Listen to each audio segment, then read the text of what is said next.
अस्सलाम वालेकुम एवरीवन। उम्मीद करता हूँ आप सब खैरियत से होंगे। आज हम बात करते हैं इस वाक़े की जो अल्लामा नासिर मदनी के साथ पेश आया। इससे पहले आप मेरे चैनल को सब्सक्राइब कर दें और बेल आइकन को प्रेस कर दें ताकि नए आने वाली वीडियोस आसानी से आप तक पहुँच जाएँ। अल्लामा नासिर मदनी को चंद रोज़ कबल एक शख्स की कॉल आई जिसने कहा था कि मदनी साहब, मैं लंदन से खैरियत से पाकिस्तान पहुंच गया हूं और कोरोना से भी बच गया हूं और आप मेरे यहाँ खारियाँ आए, दुआ करवानी है।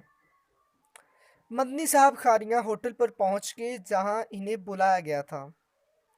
वहां इस शख्स, इसके साथियों, मदनी साहब और मदनी साहब के साथियों ने खाना खाया।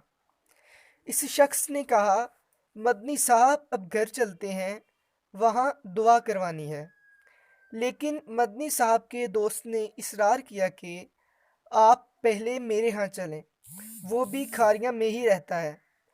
मदनी साहब इसके यहाँ गए ही थे कि वो शख्स जिसने कॉल करके मदनी साहब को बुलाया था और इसके साथियों ने असला निकाल लिया और मदनी साहब को सारे कपड़े उतारने के लिए कहा और मदनी साहब को खूब मारा पीटा और मदनी साहब के सोशल नेटवर्क अकाउंट्स के पासवर्ड भी ले लिए।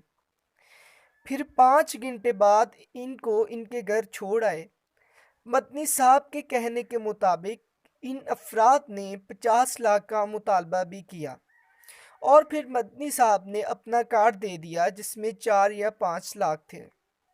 सबके चेहरों पर मुस्कुराहटें बखेरने वाले मदनी साहब और इनके ख़ानदान के अफराद इस सानहा के बाद बहुत आबदीदा हैं। सोशल मीडिया पर ये कहा जा रहा है कि ये रिएक्शन कोरोना वायरस वाली वीडियो का है जिसमें मदनी साहब ने कहा था फूंकों वाले पीर को चीन भेजना चाहिए ताकि वो फूंके मार के लोगों को सेहतयाब कर दे। बाकी आपका और मेरा मालिक अल्लाह बेहतर जानता है।